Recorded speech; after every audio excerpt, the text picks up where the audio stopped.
nga la ko indi ma signé. nekkul yaa ko nommé c'est-à-dire que yooyu a assumé parce que yooyu a signé. mais en réalité c'est l'œuvre de Fatou Thiam. oui même le ministre mun na ñëw proposer la. proposer la mu nekk directeur nangam kii laa bëgg et le président mais c'est le président qui assume ça buy métti. moom day naan man la. bien sûr mais nekkul ko parce que le président n'est pas censé connaître les 17 millions de Sénégalais. il n'a pas le temps de lire 17 millions CV. dafa am ñu muy partager aussi. c'est comme ça que ça se passe. alors rupture bi ngeen di woote fan ngeen ko nar a gën a marqué par exemple ci primature ak président mi ñuy wax ne am na ay ministères yoo xam ne dañ koy placer directement sous sa tutelle loolu jur na fi déjà une polémique am na déjà le polémique entre kan ak kan ancien premier ministre Abdou Mbaye par exemple commencé woon na alerter di wax en termes de responsabilité. mais Abdou Mbaye boobu ban mën naa la am pour mu nekk polémique xam nga lu ñuy wax polémique ñaar ñoo xam ne. am nañu lu ñu tekki mais yow bokkoo neel kay am na point de vue. bokkul ak polémique il n'est pas capable de créer une polémique moom il ne peut pas bul ko valoriser amul capacité boobu mu créer fi une polémique il a donné un point de vue là on peut d'accord et le point de vue il n'est même pas éparpillé te boo defoon tuuti enquête nga laaj Sénégalais yuy ko dégg yi te dina on en parle parce que quelqu'un qui est carrément dans l'anonymat total par rapport au champ politique un ancien premier ministre ancien il faut démystifier ces choses mun nga nekk ancien qui s'assombrit am na ñu bëri ils sont dans mais l'anonymat tey xam-xamu Abdou Mbaye ak connaissance Abdou Mbaye mais président Bassirou Diomaye war na koo soxla. yow comprendre loolu li may wax ma soxla ma ko mais je veux dire que au moment où nous parlons. bi campagne bi amee yëpp fan nga déggee tuuram. nañu dugg ci Google tapel son nom di nga gis ni les derniers éléments ça remonte à la préhistoire c'est terminé kooku bu leen valoriser aussi ay nit yoo xam ne. ils ont choisi le destin de l'anonymat c'est des gens qui sont dans la pente.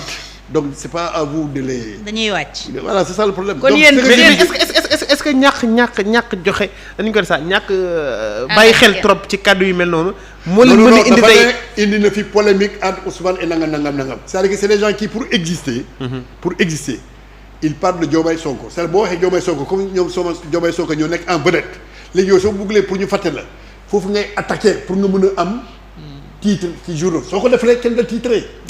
léegi boo amee titre revue de presse bi tam ñëw kërëb surtout que léegi la revue de presse est concurrencée heureusement ou malheureusement par d'autres revues de presse parallèles c'est ça le problème conséquence c'est des gens qui sont dans l'oubli c'est une façon de dire que am na ñoo xam ne ils sont en train de frapper là où ça peut être sensible pour dire aux gens bu leen ma fàtte j'existe je vis je respire c'est terminé yaa kon yow loolu mais yow boo waxulee Diomaye Sonko kan mu lay déglu kon yow loolu noo ko jàngatee genre appel du pied la dugguma ci appel à kii kan moo ko dégg Ousmane n'est même pas au courant de ça yow li nga wax ni bu leen ma fàtte maa ngi nii lan lañ si jublu pour yow non loolu revenons à la question bi nga ma posé la principale préoccupation de chez nous la priorité des priorités c'est la bonne gouvernance c'est-à-dire que si on me dit aujourd'hui yéen lan mooy lépp en une phrase la bonne gouvernance boo nee la bonne gouvernance ça règle l'organisation institutionnelle de l'État ça règle les questions de transparence de redevabilité ça règle les questions d'équité et de justice ça règle tout en termes de rapport entre les différentes institutions de ce pays ça règle tout la place de l'homme dans une société juste libre et démocratique donc boobu mooy la principale phrase pour résumer tout soo ma nee tout le programme tout j'ai dit la bonne gouvernance d'accord. Et elle reste ouverte à tous les secteurs lépp la globalisé lépp la jël en charge. d'accord bokk na ci lu ñu leen doon dégg ngeen wax ci campagne bi mooy combattre l'hyperprésidentialisme c'est-à-dire pouvoir yu bëri yëpp de gouvernance la pouvoir yu bëri par exemple bu dem ba téye boppam ni moom yàlla la. waaw léegi d'accord léegi le temps que ngeen di mun a def poste vice-président bi parce que dégg nañu président. non même boobu. Diomaye en c'est pas pour réalité maintenant. heureusement. foofu laa doon jëm oui c'est pas pour maintenant c'est en 2029 peut-être bu ñu demee beneen élection. on est loin de 2029 ñu boole ko si loolu wala ñu def référendum. soyons en phase avec 2024 waaw en attendant à l'instant T où nous sommes naka ngeen nar a gérer problème mu hyperprésidentialisme boobu. lan mooy seen loolu moo indi ce que nous avons appelé les réformes profondes on est dans un projet de réforme loolu moo indi waxu assemblée yooyu yëpp tout ça c'est des réformes de façon à ce que les pouvoirs du président puissent être des pouvoirs en rapport avec la réalité de l'équilibre des institutions parce que tey fu mu ne nii le président il piétine toutes les institutions lu mu bëgg rek day am daanaka lu mu bëgg ci justice am na ko lu mu bëgg ci assemblée am na ko lu mu bëgg ci exécutif am na ko yomb na trop. léegi à l'issue de ces réformes là ban schéma la ñuy am tey. schéma bu ñu am mooy lan on va avoir des institutions non seulement qui se complètent mais qui se respectent. par exemple président dootul mënati jël yenn décisions yi. yow comprendre de président mooy lan luy président dégg nga li ma la wax ma ne la on aura l'exécutif fort et respectable le législatif fort et respectable et le judiciaire fort et respectable mais fu mu ne nii kenn moo leen di piétiner loolu lañ bëgg mu dañ ba nga xam ne da ngay xool ñëlee en termes de partenaire mais pas en termes de sujet ou bien de personnes assujetties. d'accord entre le président et le premier ministre day am changement. non yoo comprendre boobu yëpp c'est l'exécutif non. oui du foofu ma ne la. il y a 3 pouvoirs.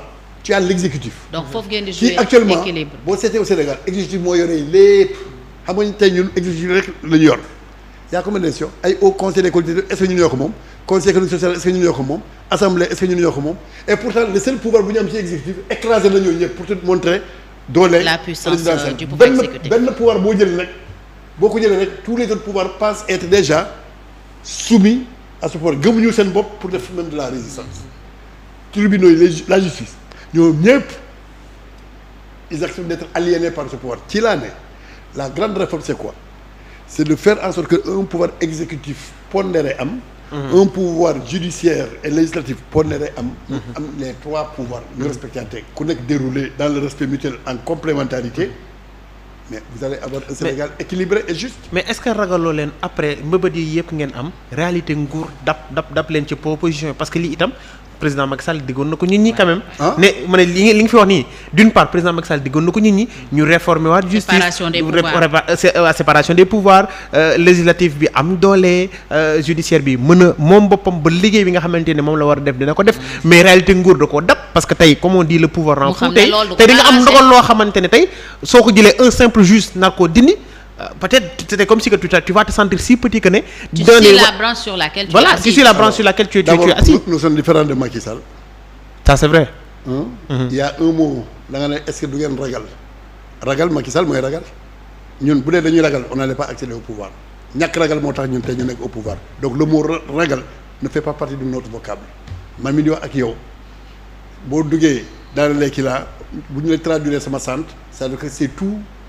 Tous les mots existent dans notre dictionnaire sauf le mot peur donc le mot ragal moom booy wax affaire Pastef retire ça. L'autre élément nous on a eu la chance d'avoir un projet de société validé avec les peuples Ousmane kii bi Macky Sall a attendu d'être élu sur la base lui de la vie chère moo indi le mot yoonu yokkute bu mu demee mu désavoué ko dugg ci plan Sénégal émergent on est différent ensuite il n'avait pas cette validation. C'est moins un mérite pour Macky Sall que plutôt une sanction de notre équipe sortante à l'époque. Les taux en disent. Au premier tour, il était dans les 17%. Nous, au premier tour, on est dans les 54%. Donc, il y a une comparaison sur une provocation et même violence contre celui qui mérite. Un candidat admis au premier tour avec la mention très bien, nous avons avec un candidat qui le deuxième tour, le DEM, plus d'appelé de la société. kooku boo defee comparaison baaxul. non mais ci réalité bu foofu laa la wax. parce que di nga am bëbët parce que di nga am bëbët di nga am yéene.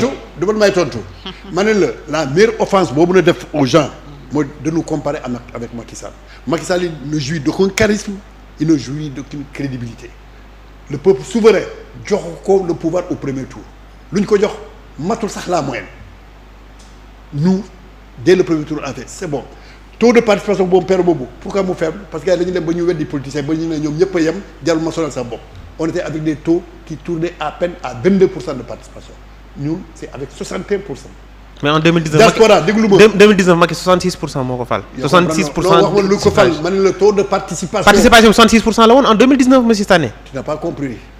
Le taux de participation 66%. 2019 le taux de participation électorale. yow yaa ngi 2019. est-ce que tu sais de quoi tu parles. waxuma la li ñu ko falee Macky Sall 58% la ñu ko falee mais taux de participation dama vérifier waat monsieur Sané 66% le taux de participation à la présidentielle de 2019. kon ça veut dire que c'est supérieur à notre taux de participation. Bien sûr kon on ne doit pas parler de. Je vais vous vérifier. yaa ngi jaawale chiffres. non vérifier. Fadou na ko vérifier très faible yeneen lan. non 2019 moo ëpp 2024 monsieur Sané. vérifier du point de vue xam-xam ou autre là Macky est lacunaire. Ah bon. mais complexe boobu moo indi violence koo gis mu jël violence c'est pour camoufler des lacunes ku am xam-xam il ne peut pas être violent parce que xam-xam lay utiliser détruire la ñàkk xam-xam moo indi la personne à être violente la violence est l'arme des faibles c'est comme ça qu'on définit ça c'est un complexe après lan la waxoon à l'époque la patrie avant le parti. À l'arrivée c'est quoi? C'est la belle famille, c'est madame, c'est au-delà dugg fi kenn fii, c'est la protection, c'est j'ai mis mon coude sans honte, c'est des décrets à la veille de son départ dans le cadre du népotisme di nommer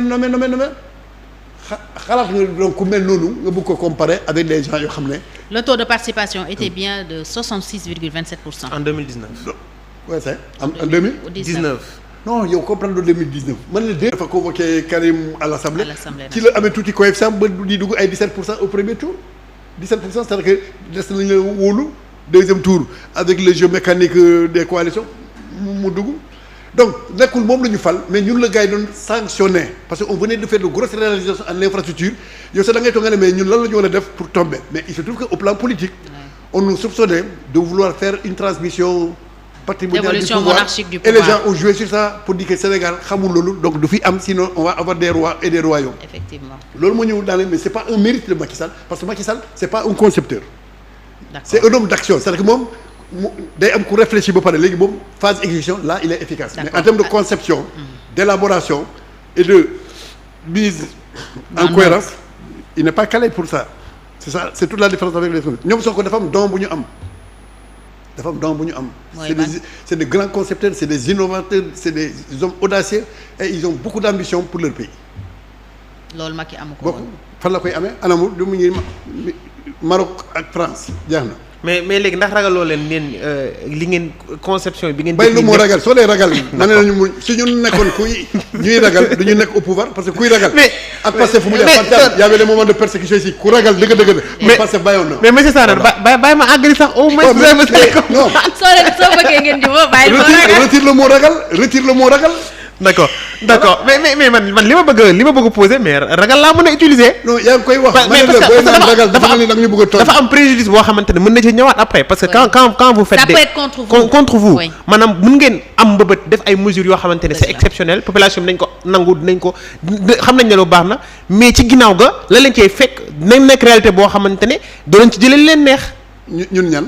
ñi nga xam ne ñoo nekk ci pouvoir bi ñi ni décision yi nga xam ne moom ngeen bëgg. lan la ñu jiital. bu fekkee ne lu peuple bi bëgg la on préfère que représente le pouvoir par rapport au peuple le vrai pouvoir c'est le peuple tant que yaa ngi def loo xam ne le peuple y adhère alhamdulilah li bon mooy yow pouvoir ce qu'on appelle le collège là yéen ngeen bëgg alors que le pouvoir ne se retrouve pas mooy bu bon bi mais yow li ngay wax ni dafa mel ni sax da ñuy dolli di béy. et c'est ça qui fait la différence entre yéen ak ñeneen ñi nga xam ne dañ doon diggee ay